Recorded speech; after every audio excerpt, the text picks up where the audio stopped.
And what do you think in general before I start my challenging questions about it? I loved it, and I loved it more because when I watched it, I didn't realize that it was shot in 2013, and I thought it was profoundly relevant to now. And I almost felt like the film was ahead of its time and maybe was not as successful or as connecting as it possibly is now. It's just a weird thing with films. Sometimes they're before their time, and I think Her is, wow, mind blowing. Yeah, it has so many layers and there are so many things we can talk about it. So maybe we can start from the cast. What do you think about the cast choices there? You've got Joaquin Phoenix. Come on, that's like you've got the all-star actor, and he's so good at playing really dynamic characters that have a lot of layers to them. And he just gets the nuances of being human so well, like from being the weirdo to somehow being endearing to being charming to being lovable. Like you really go on that whole journey with him of being human and not being so one dimensional. And he just does it so well. I'm so envious. He's so talented. So phenomenal.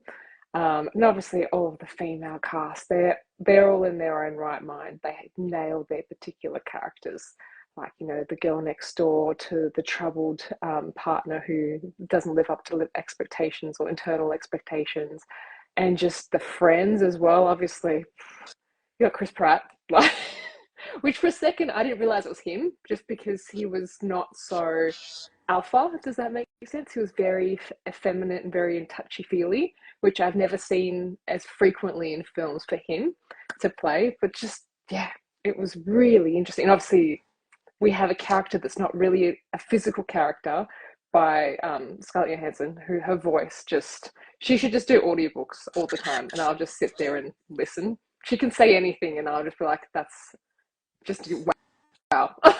Tell me By the more. way, have you done any voiceover yourself in any project? Myself? No.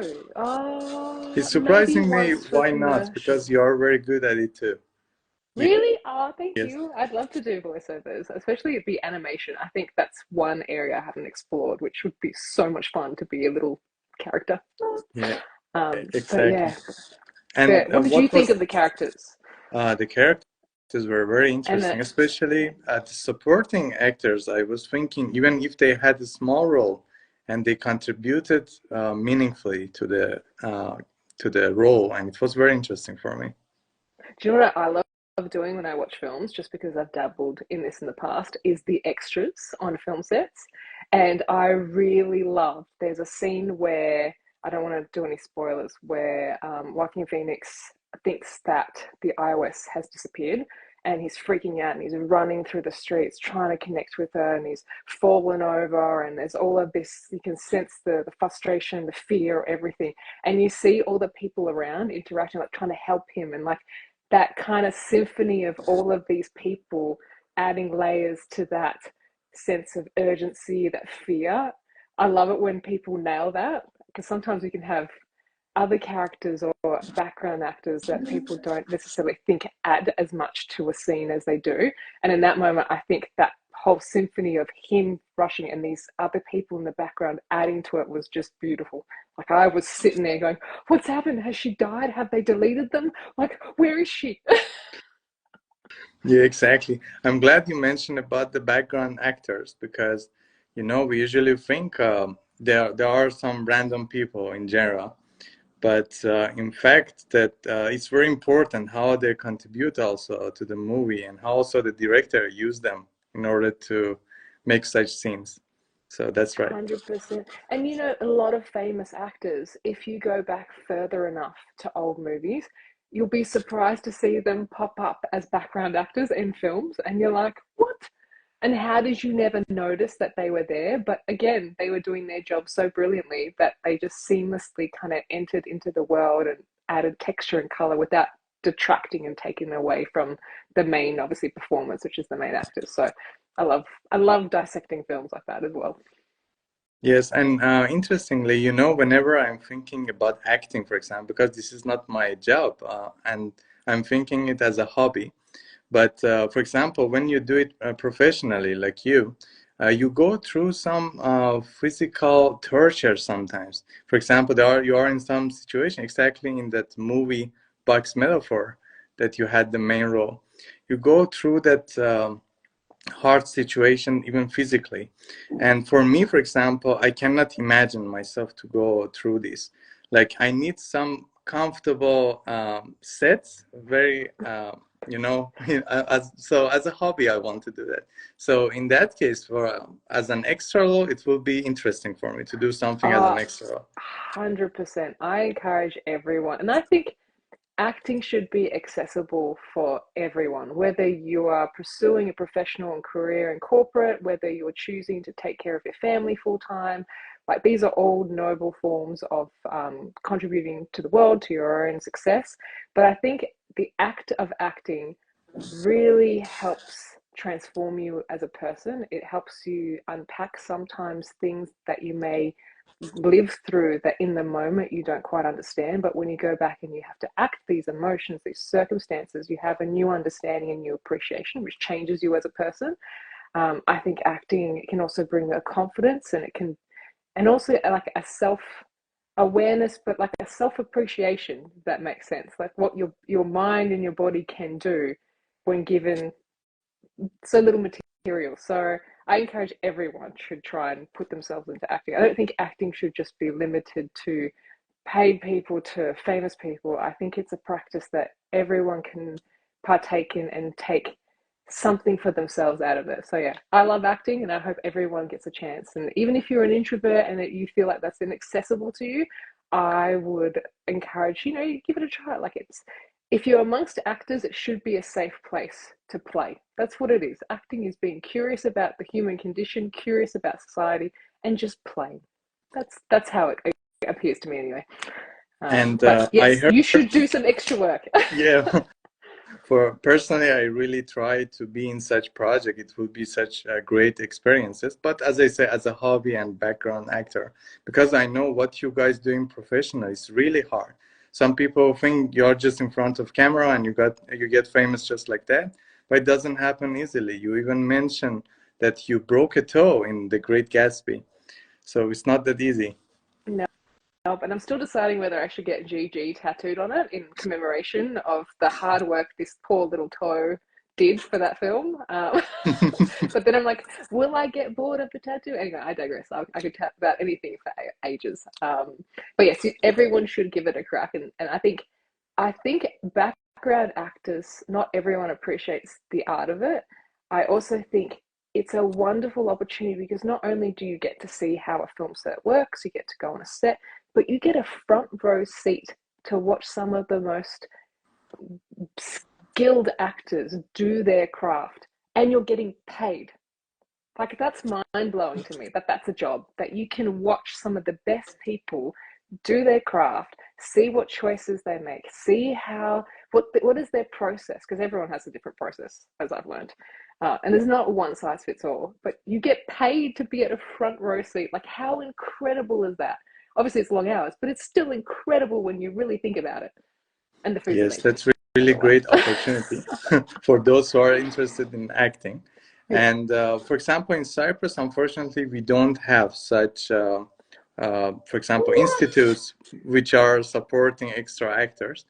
And the director himself should go through just people to understand, for example, to take audition in order to find them. But Yeah. I understood from the producers that I interviewed, they said, for example, in New York, they have big organizations just how to manage such extra actors. Yeah. So in Australia, is it the same or not? Similar. So you have a whole casting dedicated just to extras. You have agencies that are dedicated just to managing extras. Because obviously, as we've watched in this scene, if people haven't watched her, when you get it right with background, they add another element to the foreground, which is your main cast, and they can really elevate it to the next level. But just as likely, they can detract from it if if they're not skilled, if they're not passionate about film, if they're there for the wrong reasons, and if they're obviously inexperienced. So it is, it is, if with all elements of film, it's a balancing act to try and get the formula right. And so it's no wonder that obviously on the bigger sets where they've invested so much money, that they would then dedicate having the proper processes to have a casting and have someone choose the right types of people to then get on set and then, help create this bigger, grander, amazing story. Exactly. So coming back to our topic, her movie, what do you think about the main character, Oh, Theodore? so if I'm brutally honest, in the beginning I didn't like him. I was weirded out and Like creeped out by everyone him. else, I think. Yeah, I wish again testament to Joaquin Phoenix and his acting ability and prowess. That's incredible. Because in the beginning, I'm like, is this a weirdo? Is he stalking some girl, or is he like the guy that's fell in love with a woman, but she doesn't reciprocate, and now he's like fixated on her, and he's some creep in her hotel room that's moping around, sending her weird letters. But obviously, as the story develops, that's not the case. And then you find that he has this endearing quality, that he has this amazing capacity to appreciate love and communicate it for those who cannot, through old-fashioned letters. And you see through his connection with the iOS, which I find interesting, the parts of people that we don't get to see because they don't necessarily feel comfortable sharing that side. And it's that genuine, vulnerable humanness. And so I ended up then loving this character and loving his faults, but loving the relationship that he had through this iOS. But it was more so a relationship with himself and understanding the faults or the things that held him back, and having the space and, ironically, a person or a sounding board to work through that, to then come to that ultimate person that he is, the full person of who he is, his faults, everything, and appreciate, understanding, and a gratitude for everything that got him to being where he was at the end. So I loved that character arc towards the end. Did not like him in the beginning. Thought he was a creep. Gotta be really honest. Did not like him. Did not gel with him. I was like, what is this? Is this some psycho killer that's going to end up, I don't know, massacring people? He just gave me weirdo vibes in the beginning, which again, testament to his acting. And so So loved him. many people still hate him because Really? they think, yes, because they think he's very boring, he's depressed, he makes the movie depressing. But I think those Oh, guys usually didn't yeah. get the idea of They the didn't movie. get the message. I Yes. thought that towards the end, through that loss, through that self-discovery, he understood love. He understood what it was to be human, and there was a joy in the suffering. There was a joy in moving beyond that and understanding that it's all part of what makes love love, is this roller coaster, and not getting it always right, but evolving, constantly evolving and growing. And part of that growth is seeing that some of your mistakes, you have to own them, but you don't regret them, because you wouldn't be the person that you are. So you have to honor them and move forward, and appreciate everything, which is what the iOS, I think, was essentially teaching everyone. It's like, you got to evolve. Yeah. But yeah, I thought that if he didn't get that, he looked happy towards the end. Like, he looked like he found, what's that word, like wisdom or peace or understanding. I don't know, whatever you want to call it. Yeah. And don't you think he was too nice? And because of that, some of people around him couldn't communicate with him. Um, it happened a lot, like Yeah, because of yeah. miscommunication, he lost some of the people around him. So don't you think one of the True. reason was that he was too nice? I don't think he was too nice, because I think there are moments where the film explains that whenever something was wrong, he would retract, and he wouldn't say anything, and he would give silence, and then he would impose what he needed onto other people without realizing he was doing it. So I don't think he was fully nice, but he wasn't aggressive, or he wasn't pushy.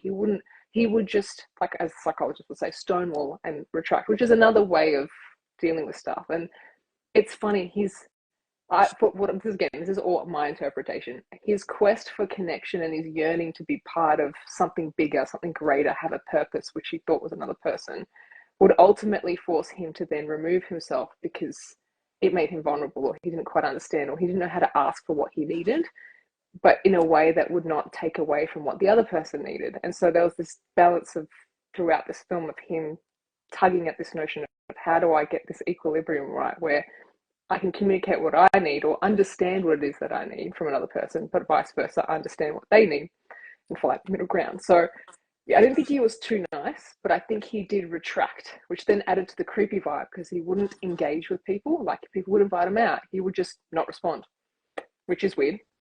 And they're your closest friends, you don't respond. Or, he'd do very minimal chit chat, nothing very, very superficial, nothing deeper until the end of the film where you can see he was having, with the couple, with his iOS, more in depth, more closer conversations about things that are closer to home and more personal. So that was that evolution as well of the character where you got very little from him, you got a lot about other people, and then towards the end of the film, you got a lot about him and less about other people. Yeah. And sometimes he was too boring for people around him. That even his OS was tired of him at some point, if you remember. Well, I think she sensed the depression and wanted to nudge him. I don't think even in his depression, I don't know. I still found him interesting. I still found how he was dealing with things interesting.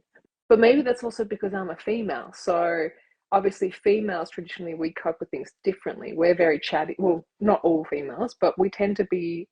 We have groups of friends and we tend to kind of share very personal stuff and work through with one another. Whereas I think, from my understanding of men, they kind of bunker down. They don't have a group of people that they would divulge really personal stuff with and work through it. So watching him in that process, for me personally, was really interesting because I think I got an insight into how potentially men break stuff down. Not all men, but certain men break stuff down. So I still found him really interesting to watch, even in his depressive state, because I don't know, maybe if you've gone through a breakup or anything, you can empathize and you can put yourself in his feet like his shoes. Sorry, that's proper, paraphrase, in his shoes. And so I found him interesting. I still found him interesting. I find like AI and like iOS interesting, and that the future would bring potential love interactions with the two. Like that whole concept, that's a thing that I love, like nerdy stuff. So let So again, if you're not into that, it could not be an interesting film for you potentially. Okay, so let me put it this way. For example, let's say we have Theodore, and would you be friend with such a person?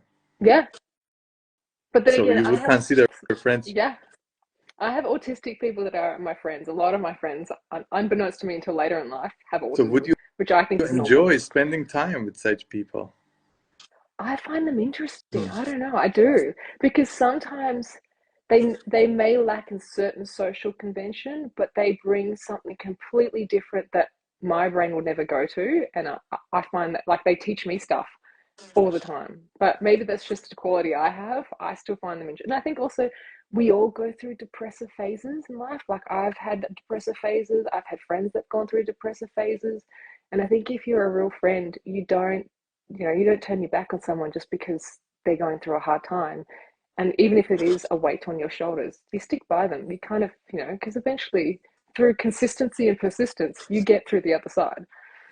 So even if it's So wrong, you I find it you would interesting. be friends, but how about a life partner? Would you consider such a character as your life partner, for example? Oh, that's a hard one. So look, it depends if you met them when they're depressive or whether they went into a depressive phase. I think if you obviously if you fell in love with them, I'm presuming again, this is all just assumptions that they weren't, because obviously they were qualities that you fell in love with. And so yeah, you stick by them.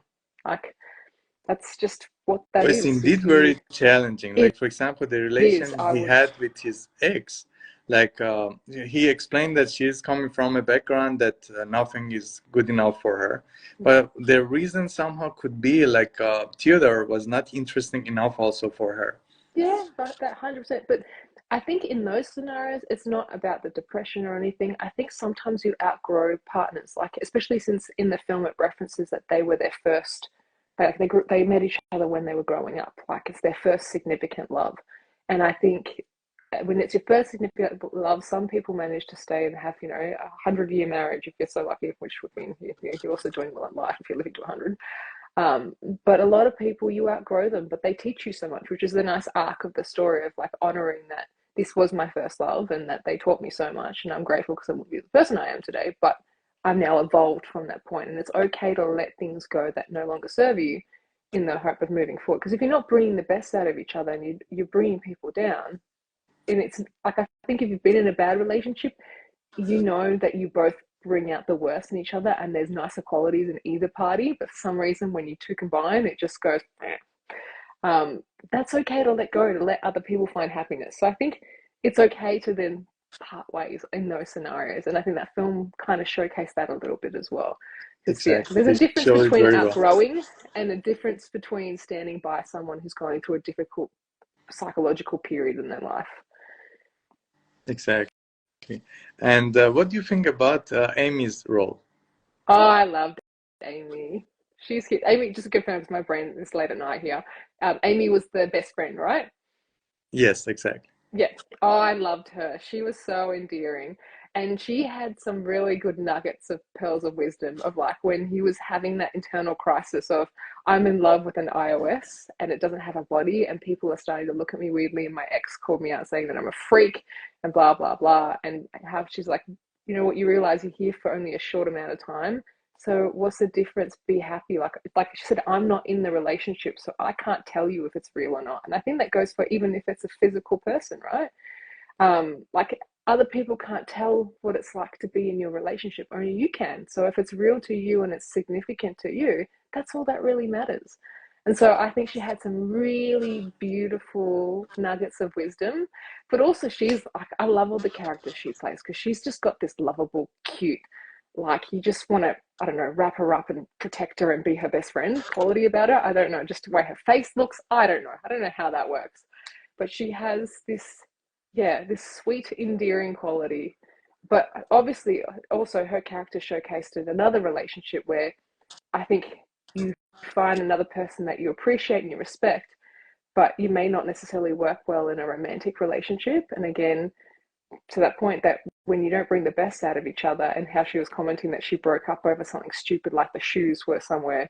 And I think if you've been in a relationship before, you all know there's a stupid argument that's over really not about the shoes. It's about control or like power dynamics or, you know, being able to listen, not listen, whatever. And like just that whole dynamic as well, that life's too short to be in a space where you bring yourself misery.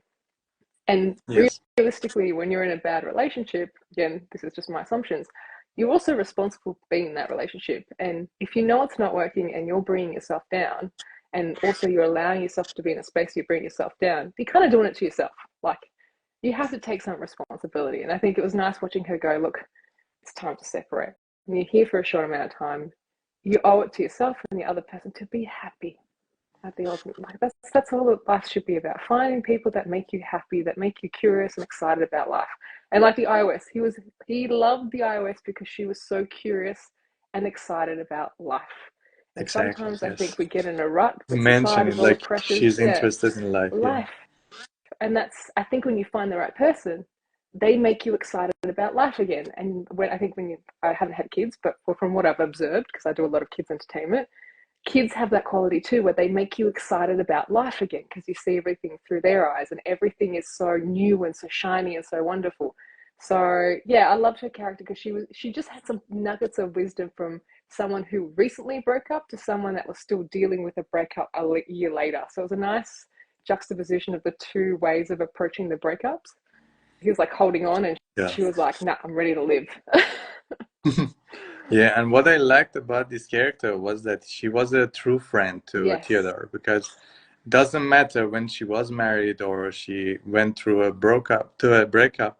In any case, she was such a good friend. It was kind of consistent, it and was.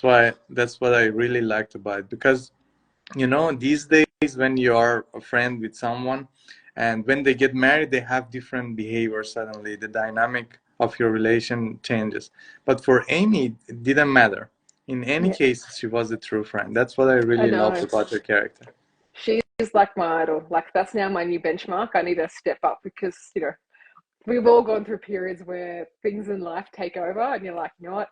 I'm being a shitty friend. I need to live up to Amy's standard. Because yeah, you're right. She was consistent and she called him all the time. She checked in on him. She still valued his opinion. You know, like that was a really nice dynamic. And even though they had no romantic, or maybe at the end of the film they did, who knows? But throughout they were Yeah. friends. Do you know what I mean? And they Yeah, they had each said other's they back. You're dated 100% right. once, but It didn't it work. didn't feel It right. was like, nah. Yeah. which happens, but it doesn't mean Yes, that, you have respect for a human being for a different reason. true. And she really cared about her friend Theodore, and that was She did. very interesting because even when Theodore was down, totally depressed, she was trying to bring him back to life by inviting him to gatherings or something like that. 100%. And I think everyone can take that away, that don't turn your back on your friends if they go quiet or if they're going through a difficult period. Like, make an effort. Like, you never know what that one phone call, yeah, they may not take you up on it. Yeah, they may not respond, but you don't stop trying, because one day, or even the act of trying, like that little glimmer of light that keeps pushing them to just get up the next day, and then one day they will take you up on the offer. Persistence and And consistency, it works every time. yes, exactly. And since you are dealing directly with patients who are suffering from cancer, you know that they have depression. Many of them get depression automatically. So you see that people around them sometimes act differently. Like Yeah, they are losing friends just because they get depressed or because they have cancer. yeah. So what do you recommend to those people around them, how they should behave in such cases? I Be think Amy, for there's, example. yeah, be Amy 100%. But I think it's a really hard thing to be around people that have terminal illnesses if you have never been in that environment before, because each person who's going through that journey has a completely different experience. Some people just want to feel normal. And I think the act of everyone bubble wrapping them and tiptoeing around them, that causes them to be depression, because the one thing they crave is just to live life, and just because everything else in their life is unnormal now. They want that one thing with their friendships and their dynamics to be normal. So making things as normal as possible, like just doing the routine coffee, doing the normal catch ups, making things life as functional as possible. That's the best thing you can offer. But when they are quiet and they are just, a bit different, just accepting that, there's probably a lot of thoughts circulating in their brain that they're having to make decisions about, or their routines are really out of whack. Like, if you've ever had chemo treatment or radiation, they don't schedule it regularly because your body will get used to it. So on one day you'll have it at 9 a.m., the next day it'll be 3 p.m., the other day it could be 12. So it's really hard for them to plan, because their life just kind of gets out of sync, and just they're reliant on whatever doctors tell them where they need to go. So just being flexible and just going with the flow and just being normal. Like, that's all they crave. And they laughter. Like, people just, even at, depending on their point in the journey, that they laugh about weird things. They laugh about death. They laugh about, I don't know, shitting themselves, farting, their body doing, just making the body and the functions normal and rocking up. Even if it's a voice memo, just making it look and feel as normal as possible. I think that's the thing that you can do as a friend with people going through depression, and just showing up. That's, even if you're there to hold their hand, like, and also ask them, because most of these people know what they want. um, don't be afraid to ask them. Go, look, this is your journey. What do you need from me in this moment? Like, you just tell me whatever you need. I'm here for you. Like, even if it's just, and sometimes that's it. They're like, I just needed you to say those words. I don't need anything from you. I've got this. But knowing that you've got my back, that just makes me feel a million times better. That if I feel like this is too much, I got you in my corner. I can. So yeah, it's just be Amy. Just show up. Just Exactly, well said. show up time and time. You know what? That should be a T-shirt. Be Amy. Yes, you're absolutely right. And about Samantha, like, assume that there is such an OS, very smart. And how would you use that if it was your choice? Do you know what freaked out for me is when she disappeared, like at the end. How do you get all your shit done? Because all of a sudden she used to read all your emails. She'd get through 6,000 conversations in a minute. Like, you're back to like being a pleb with technology, trying to answer each email that you receive. That freaked me out. I'm like, what do you mean? I got to go back to normal like before? Like, I don't know how to function now. All of a sudden you did everything for me, and now I have to do it all myself. What is this? So that freaked me out. But man, it's having a Samantha. I can so easily see how someone would fall in love with an AI that's evolving, that's constantly. Because if you know anything about AI, like what you feed it is what it ultimately evolves from. So if you're the main source of information for this AI, it's obviously going to have a likeness to you. And as human beings, we have this weird relationship with ourselves. We love ourselves, like the mirroring of ourselves. So if there's an iOS that's mirroring you, like come on, of course you're gonna fall in love with it. So Yeah, I and know I get to do everything. Time saving. If it can read 6,000 emails and prioritize my day and tell me where I need to be, and then look for opportunities where my brain can't figure it out. So, like, I don't know, send a book to a publishing house so I can make money. Great. Send my auditions to, like, I don't know, Sony, Netflix. Great. so in this movie they showed Amy used this OS as a friend, and Yeah. Theo used it as a lover. Yeah. So in this case, which one of them for you think is more suitable for you? Oh, that's a hard. I'd say a bit of both because, like, I think they had the conversation. Not all iOSs fall in love with their, I don't know, what do you call it, their owner or their human.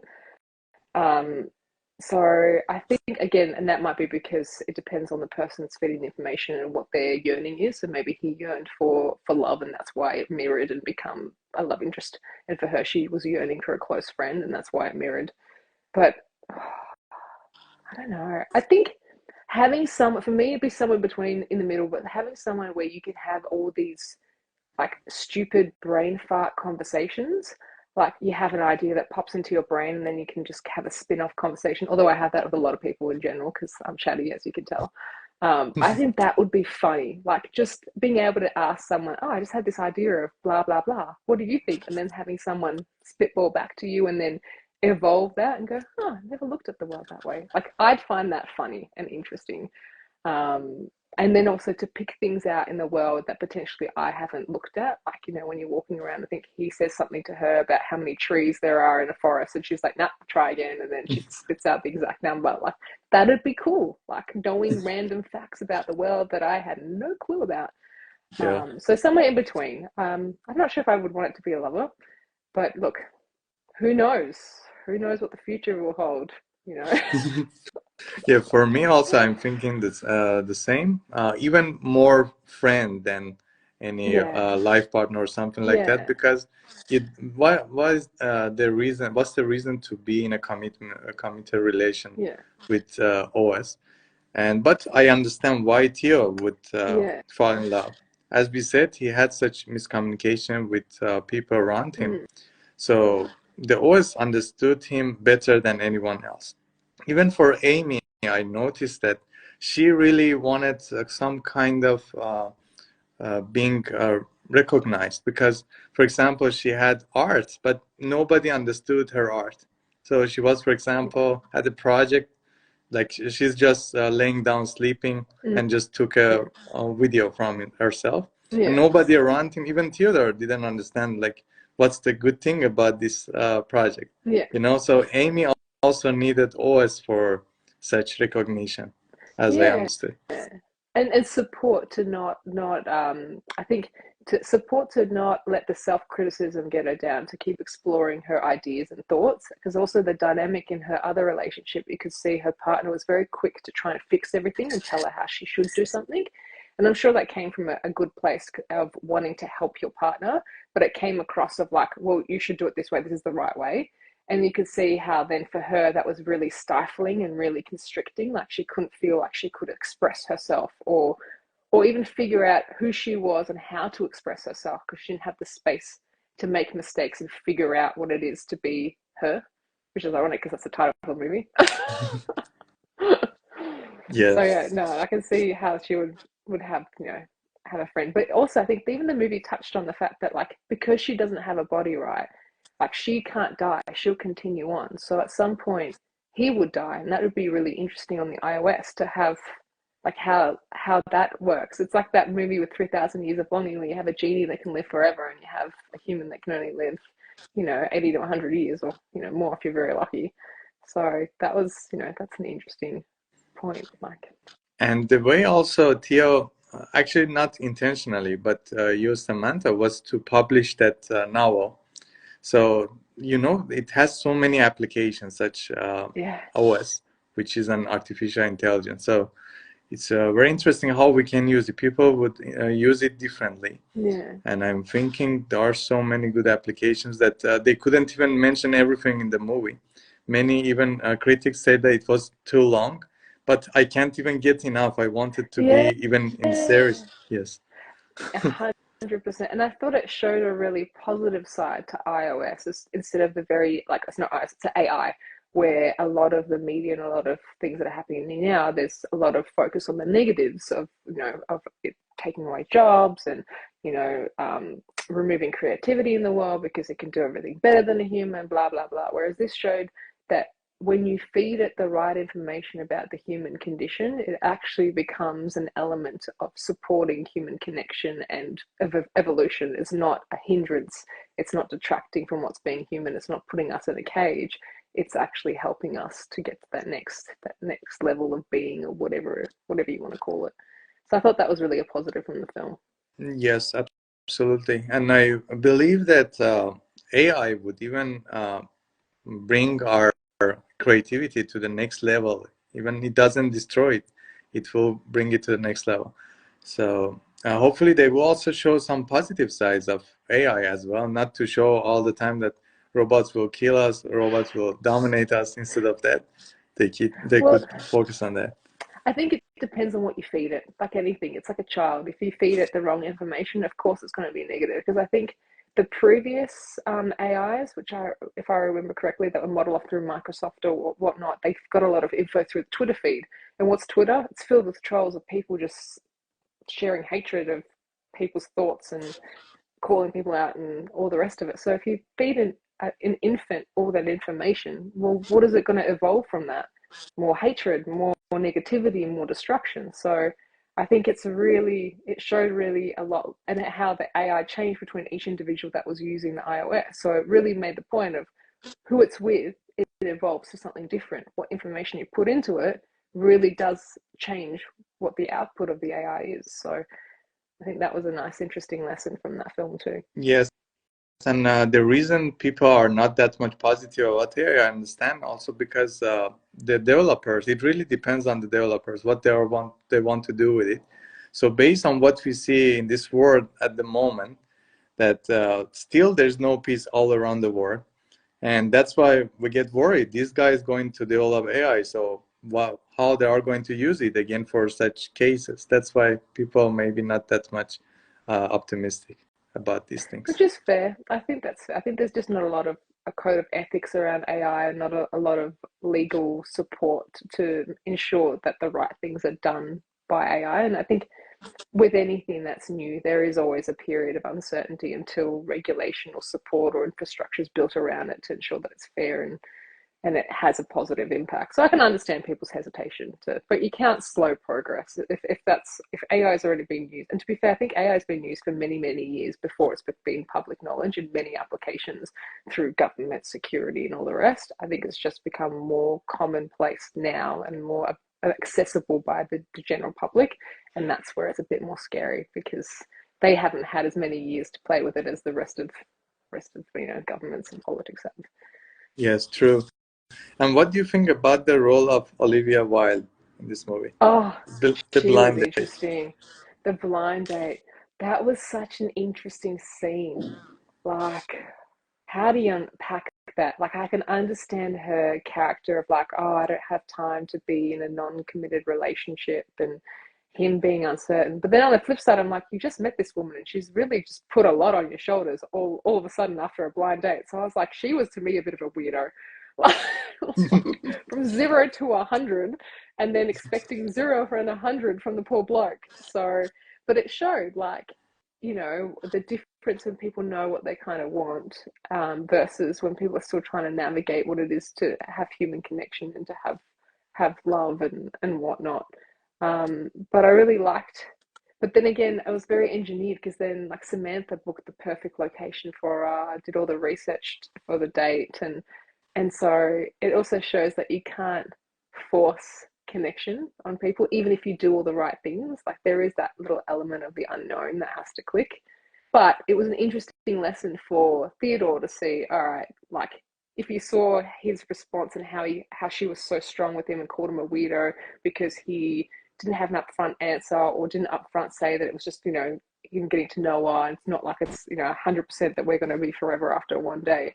Then his communication changed with Samantha, and he learned to then, like, he kept putting all this stuff up front, going, oh, just so you know, I'm not ready. And she's like, I never asked you that question. That doesn't bother me. I don't care. And so that was a really interesting parallel. So showing that again, it's like you think you've done something wrong with one person, and by doing what you think is right with another person, it's actually wrong as well. So it's really person specific. What is the right way to approach human connection and communication? Like you can't get it right. Like you just have to ask what someone needs from you in that scenario. Yeah, and she could be actually very good for Theodore in case of physical relationship, Yeah, but in case of being his girlfriend, it wouldn't work. Even in the second date, they would have big problem, I think. yeah, I agreed. I don't think they had enough in common subject matter wise. Like it felt very forced. Like I don't know if from where they shot the footage of that scene, it felt to me like they were trying to communicate like the conversation wasn't flowing. The drinks were helping, but the physical attraction obviously was there because she's gorgeous, and obviously he's been lonely for so long. So again, that necessarily your the physical can lie, whereas the mental doesn't. And also with the iOS, it's like the iOS didn't have a body, and so he found a deeper connection from not just relying on physical assets to dictate whether this is something he'll pursue or not. So that was an interesting element to the film as well, because he seemed to find a deeper, more fulfilling connection with someone who didn't have a body than the person who was drop dead gorgeous in front of him on a date. So this film has so many layers. Yeah, exactly. And that's why I say, for example, Theodore lost some of the opportunities just because of being too nice. For example, he could be like other guys. He would just enjoy the night and even not necessarily call her back, or even in the second date, automatically they break up. But he didn't go through that.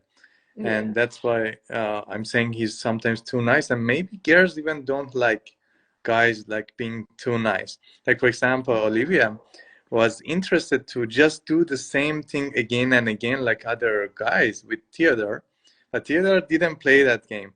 And as soon as he didn't play that game, then she just showed her other side to say, oh, you are a weirdo. And yeah, suddenly it became about Theodore yeah. instead of what she's Her doing. and the fact that I think it was rejection. People respond to rejection really weirdly, um, and I think it's because I think love's such a tricky thing, and I like that this film has tried to communicate the complexities of it, because you meet someone for the first time, and all of a sudden you need to decide whether you love them forever or for not, and like love is an evolving thing, and there's physical love, there's emotional love, and it evolves constantly, which is perfect how this film communicates it.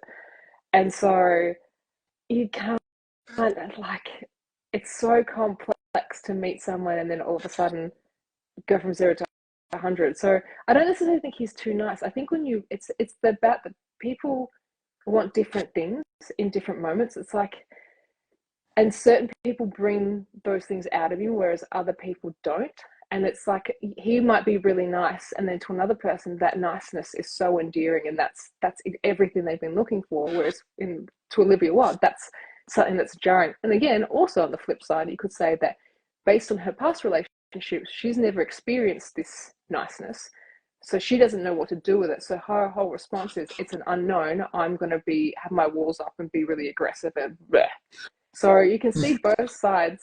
Like love's a constant. Your skills in learning how to love and be in a relationship and communicate with another human are constantly evolving. And I unfortunately think our society at the moment has gone backwards with that. Like we've lost the art of talking to one another on that spectrum. Like we're so used to being on phones, we're so used to being like on text, like we are so not used to having open and honest conversations with strangers, or like asking what we want, or just being able to talk to one another now. and it's weird. Like even if you're dating someone, you swipe left or right. You don't go into a bar and strike up a conversation. Or even further back in time, you had to ask someone's parents for permission, then you take them out to the movies. You get dressed up. Like the art of dating or striking a connection with someone has so much changed that I think we're all a bit lost. And that's why there's a lot of loneliness, because we're so hyper connected with technology, but in the real world, we're not talking and interacting. We're almost really angry and aggressive half the time with people because we're such in a rush to get so much shit done. And we've lost that art of just connecting to people, which I think is a bit sad. Like, Yeah, we just need unfortunately. to, yeah. And this is why we're so lonely. Like, we're like so many people are lonely now. Like, it's a problem. Like, loneliness is the next issue for this generation, is just people are really lonely. Um, Yes, and and Studio as someone Magnetica. just mentioned, it's our obsession to connect, but we all have become disconnected. And I think that Well said. no truer things have been spoken. We are obsessed with connecting and finding purpose with one another, but we've used a medium that we're overstimulated, overconnected. But I think it's all superficial connection. It's like how many followers you've got, how many connections. It's not those life connections, those friend groups where you really would share everything with, and you would navigate the complexities of life with them and learn through their trial and error, and you will learn through trial and you converse on that level. I think we've lost that, which is sad. I hope we get Yes, that very back. sad. Yes. And what do you think about Chris' character Oh, I love in this movie? him. I didn't even know it was him. Yes. For a second, I was like, who is this guy? And I'm like, is he gay? Is he not gay? I don't know if he's hitting on Theodore. But then I thought he was so endearing because, again, he was so comfortable going, oh man, you're like my favorite writer. Like you, and then the way that he kind of stumbles in community, like even like he has character, has this nice way of, he has not afraid to connect with people, even if he stumbles verbally in how to do it. Like he was calling Theodore, he's got like a female in him, but obviously he understood it comes out wrong. But like Yeah, he has that's a no shame compliment. in going, Yes. yeah, as a going like this, I see this in you, and that's really endearing. Like you may think it's weird, but like I think that's awesome. And I love those kind of people because those people I think in the world make it okay to be you. Like I don't know, because it's like, well, if you can be a bit uncomfortable and weird and odd in the world, well, so can I be. Like let's all be weird and odd together. And also Yes. that he was so accepting. Like when he said that his girlfriend was an iOS, no problem. Let's go on a double date. Like yeah, cool. Yes, in front of That's him the he people. did that, but after he left the room, they were laughing together. But he was trying to be nice anyway in front of Theodore. So that was Yeah. also interesting to show that Yeah, I part. don't think I took it as laughter as like it was iOS. I think that I took it as they were fooling around laughter, like as in because she was on his lap. So I took the laughter because they moved the frame off that they were actually just in their own little world. Because when he still encouraged to come and they were so engaging when they were talking, they throughout the film they went on more dates altogether. Yeah, but it So showed like Theodore didn't perceive it that way, like because suddenly he yes, wanted to yeah, come back to see what's going on. Just he didn't hear them well, yeah, but he just left after that. yeah. But it's So still, I like the character of him because it was, I think New is always a little bit uncomfortable, but he wasn't afraid to just be like, okay. And he was upfront and saying that he was his favorite writer. I mean, I thought that was really sweet because you don't see, I don't know, I don't see many men give other men compliments without being called names or whatnot, as oh, you're gay or yeah, something, or um, unless you're in the queer community where they're really lovely and supportive for one another. And I think that's another element that I think we've lost, where men should be able to compliment other men and back each other up and go, you know what, you did a solid work there. That's pretty awesome. Like you're actually exceptionally talented. Well done. So exactly. that was a nice little Was like dynamic. a perfect colleague, I assume, because Yeah. it rarely happens in work environment, as you said, especially man to man, to give such compliment. So that's really interesting. And also how he involved Theodore in his life by that double date, and Yeah. that was also interesting. No one Yeah. does it these days. Yeah. So he was also a true friend somehow, like Amy, Yeah. but in another way. Exactly. So So there's a Theodore good was dynamic. lucky somehow, He except was. because he was surrounded with so many opportunities. He had such a wonderful OS. He had such wonderful friends, but he couldn't still use them, Yeah. at the fullest. And that's the communicate. I think that's the acceptance of oneself and one's failings, and also being able to help yourself with communication and evolve and understand you don't always get it right, and that's fine. As long as you're pursuing to get better and to learn and to upgrade yourself, then you'll always be happy. And I think until he learned that lesson by watching the iOS constantly evolve and be so curious and be so open about the challenges of her evolution, was he only able to accept the challenges and be open and accepting of his evolution. So that was really interesting. Yeah. And how about that surrogate? What do you think about that? Oh, that was weird. And I can understand why Theodore would be weirded out. It's like, that was a weird idea. But also, like, I could see how an iOS would want to, like, again, it's coming from a very curious perspective, like, what is it to be human? And so the natural progression would be, how can I emulate having a physical body so I can understand what that is?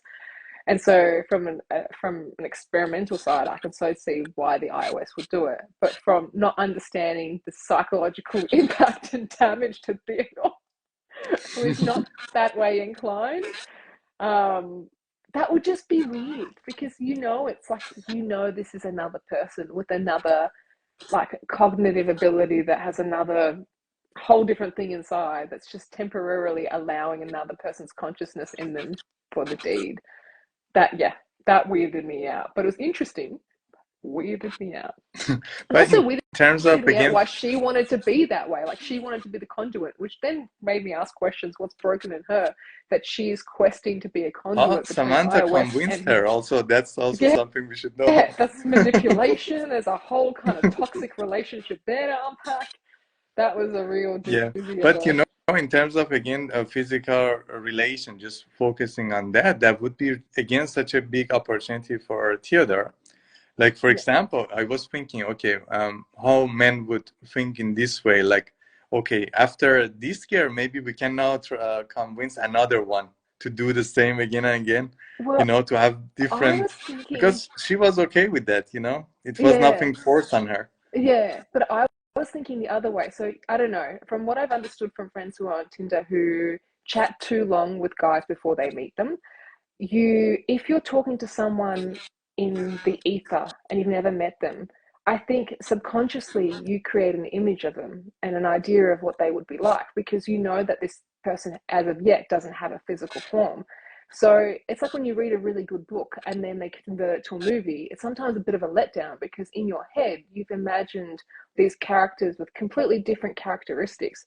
So I was thinking that for Theodore, then he's concocted this image of what Samantha would be like if she were to have a physical body. And then you're confronted with this person who's going to be a conduit, and they look nothing like this idea you've concocted. That to me could be really off putting, like, do you know what I mean? Because you can't, like, you have to then imagine this person that you've concocted in your head while you're with this someone to get the same effect of being Samantha. And that's just a whole nother layer. I think maybe it would have worked had she introduced that earlier, but not this far in the relationship where he's probably got this vivid built idea of what Samantha would look like. But that was just what I was kind of thinking. That's really a very interesting point you mentioned. I didn't even think about it, because in that scene, all I think about, how can you turn down such an opportunity? Something like, I think like a man. But you're right. You're right. That's really what happened. Like he imagines Samantha like an ideal partner. Now suddenly he sees that girl. She's gorgeous, but still She's not she's her. not ideal. Yeah, there's not this perfect image that he's created in his head, and that's something confronting to have to. And then that's another thing that he has to unpack it for himself. It's like, no one is perfect. So I think that in itself was a lesson of, like, you can't imagine this perfect woman. No one's going to live up to that expectation or that image. And I think he has that realization later when he says that appreciation letter to his first ex. So yeah, that was a really interesting scene. Oh, And yeah, what do you think about the soundtrack they used in this movie? I loved it. It's creepy as hell, but I loved it. On certain points, it's creepy as hell. But then where she's creating the music, it was beautiful. Like, and I love the concept of, okay, we can't take physical photos of us together, So instead, I'm going to write pieces of music that you can keep forever that are our photographs of our moments together. I thought that was just beautiful. I was That like, was so that's so beautiful cool. and unexpected. Like they mention Yeah, about it and make you think like, oh, this is really a yeah, way to just put it in our memory and mesmerize later yeah. And about because such moments with just a song. music, 100%, and music evokes so much emotion as well that sometimes I think photographs can do, but music does it on a whole different level. And I love the idea of having these little like musical footprints of their time together that you can listen back and it will evoke the imagery of being out in the forest together or like sitting and playing the guitar, like whatever it was. Like I think we all do it on some level anyway. Like with when you're with a significant other or friends, there'll be that song that you listen to and you instantly are taken back to that moment where you might have been on a road trip together, or I don't know, you were walking down a street together. So I thought that was such a really cool tool that they used in the film. Exactly. And you see, this movie has so many layers. It's been a long time. I was waiting to talk about it with someone. I'm really happy that you accepted to talk about it. It was very interesting to mention about the different layers that usually people don't see in this movie. As soon as they bored out in the first minutes, then they just leave the movie. They are not patient watching it. It's really wonderful. Yeah, I think it was probably lost on its time. I think if they had shown this movie now, with AI now being such more widely understood in like, and or at least the awareness is more in society, and with also all the different upgrades we've had with Apple and all the different Android devices, I think people would have really get it more in the 2024 after COVID as well, after experiencing that loneliness. People had a lot of relationship problems from being in COVID. I think it would hit home much more now, and I can understand in 2013 why people probably went over their heads. Unfortunately, timing is a thing with film. Yes, you're right. And we talked about 1 hour, but still there are so many things left. So And we didn't even talk about other movies, especially Bugs Metaphor. So if you agree, someday again we set a date and talk about it once more yeah, about this 100%. topic because it's really lovely. I personally enjoyed, and I'm sure viewers will enjoy it as soon as they Oh, will thank watch the video. you. You probably don't even recognize me. I don't have blonde hair, and I'm not half as skinny as I was in that film because that was a challenge. But yeah, we'd love to talk about it. Yes, and even you were under that hard situation, under that pressure, and under that also makeup. Still, you were gorgeous. I don't know how it Uh, happened. Like, Thank you. It was hilarious on the film. So obviously, I cut weight to be obviously a prisoner in a box. But for some reason, throughout shooting, my nails just kept growing like crazy, and they kept growing and looking immaculate. Like I mean, like I've gone and had a manicure, and they were just perfectly long, and they were driving the director nuts because obviously I'm in a box and I've been in prison for how many years. You wouldn't have nice looking nails, and we just were like, "What is wrong with your nails?" We're like, we put dirt on them, and they just would constantly look like I had nail polish. I'm like, I'm not eating enough to have long nails. What is this? and even one of the citizens didn't couldn't resist you in that I situation. know, right? I know. You have an apple or you have me. She'll take me looking like a haggard old God knows what. So if you Trust me, agree, my also partner sees me another. like that all the time. Yeah. So if you agree, also we talk about it also in details later because we couldn't do it today, Yeah. and I really want to talk about Buck's metaphor. It was also interesting, and as I understood, viewers have mixed feelings about it. There are some haters, some Ah, people loved it so much. that's all right. So that would be interesting to talk about it Yeah. also. I love it when people hate something though, because it's like you can only evolve and it's not meant to be something that everybody likes. It's meant to make you think. And if you hate it, I'd love to ask people like the haters, like what it made you hate it. What feelings and emotions at what point did it evoke these things and what irritates you? Like I'd love to understand because I love when people have different opinions. It's totally fine. Like that's the whole point of art is to like stimulate conversation and for everyone not to always agree, Yeah. but just to have conversations and understand the human condition a little bit better. So yeah, I'd love to see what people's responses are like. Yes. But I So also for want to talk the about Poor Things, the movie, because Poor Things, the movie, that is mind bending. That film, like, oh my god, Emma Stone, like, yeah. incredible. So for the next live show, I will gather all those positive and negative comments and I will share with you and Yes, let's please. see how it turned out. Yay! Yes, that would be great.